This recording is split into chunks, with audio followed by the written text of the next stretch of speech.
I'm Lieutenant Williams, a police officer attached to the Juvenile Division. I'm on my way to Monroe Junior High School to talk to a group of young people. That looks innocent enough, doesn't it? Lots of young people hitchhike. Seems like a good way to get from one place to another. But sometimes there are dangers involved that never meet the eye. Let's take the case of Jimmy Barnes.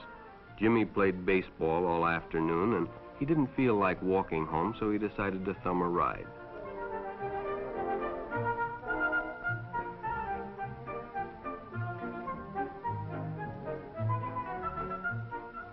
He'd done it 100 times before, and he didn't think anything was unusual when the driver struck up a friendly conversation.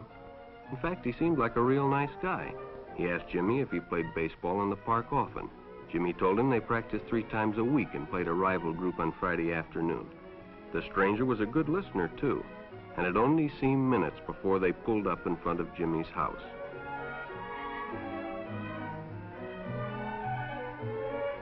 When Jimmy got out, the stranger gave him a friendly pat. Then he told him he'd see him again, as he always drove by the park on his way home.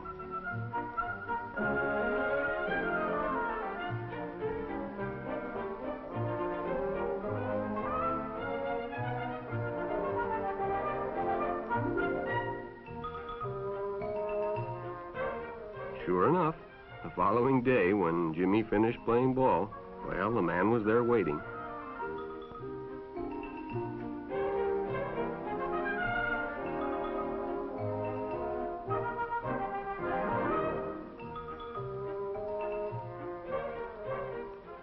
They stopped at a drive-in, and the stranger treated him to a Coke. During their conversation, he told several off-color jokes, but Jimmy had heard others before, and well, it made him feel big to so easily win the confidence of an older person.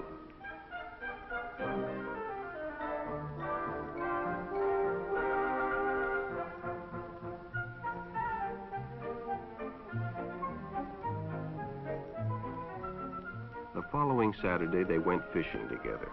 By now, they were using first names. Ralph said it was more friendly.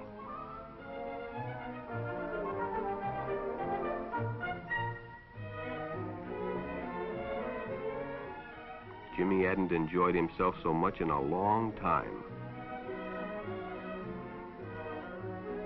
Then during lunch, Ralph showed him some pornographic pictures.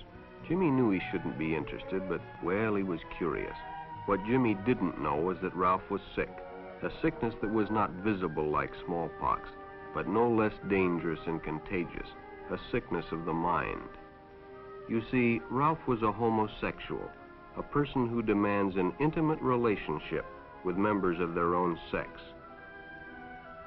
But by now, Jimmy felt a fondness for Ralph, and they continued to go places together. Ralph was generous and took Jimmy many interesting places and did many nice things for him. He bought presents and even gave him money, but payments were expected in return. You see, Jimmy hadn't recognized Ralph's approach soon enough. When Ralph first asked Jimmy to go fishing alone, he should have discussed it with his parents or teacher. Finally, Jimmy told his parents, and they reported it to the juvenile authorities. Ralph was arrested, and Jimmy was released on probation in the custody of his parents. But all homosexuals are not passive. Some resort to violence, as in the case of Mike Merrick.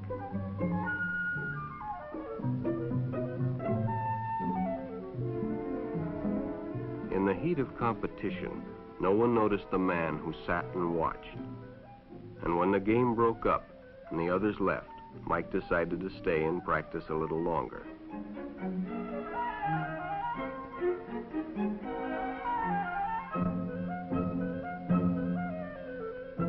The stranger joined him. He was friendly and, well, it was better than playing alone. But after a few shots, Mike realized he had already overstayed his time and suggested he better leave. The stranger told him if he'd like to stay longer, he'd be glad to drive him home when they finished. Sounded great to Mike. Chance to play longer and get a ride home, too.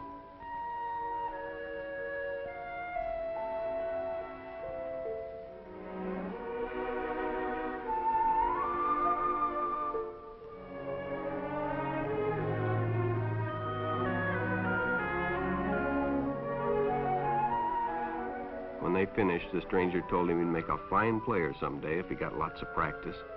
The companionship, the praise, the friendly attitude dispelled any misgivings Mike might have had about going with a stranger. He probably never realized until too late that he was riding in the shadow of death. But sometime that evening, Mike Merrick traded his life for a newspaper headline.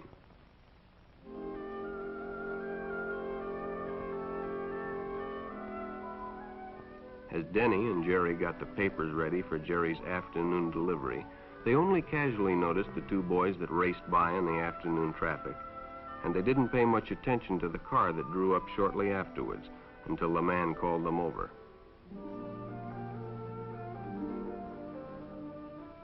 Had two boys been by on bicycles? The boys nodded they had.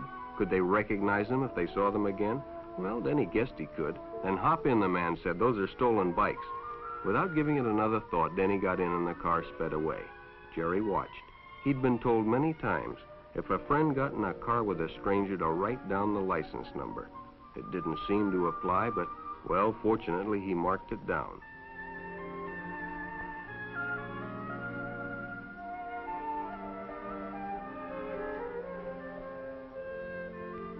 When he delivered a paper to Denny's house, he asked his mother if they'd caught the boys that had stolen the bicycles. Denny hadn't returned, so he told her the story and gave her the paper with the license number.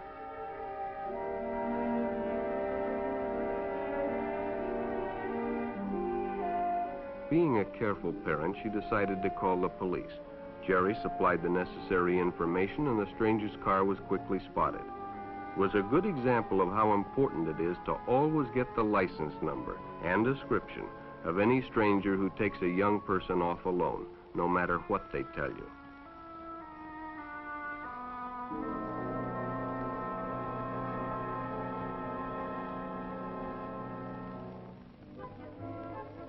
Public restrooms can often be a hangout for the homosexual.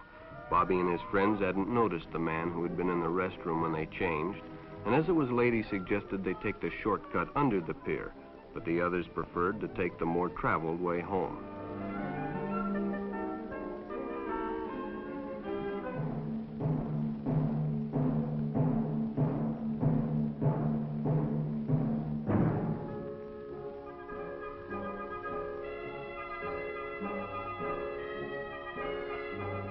When Bobby recognized the stranger as the man in the restroom, the shortcut under the pier didn't seem like a good idea at all.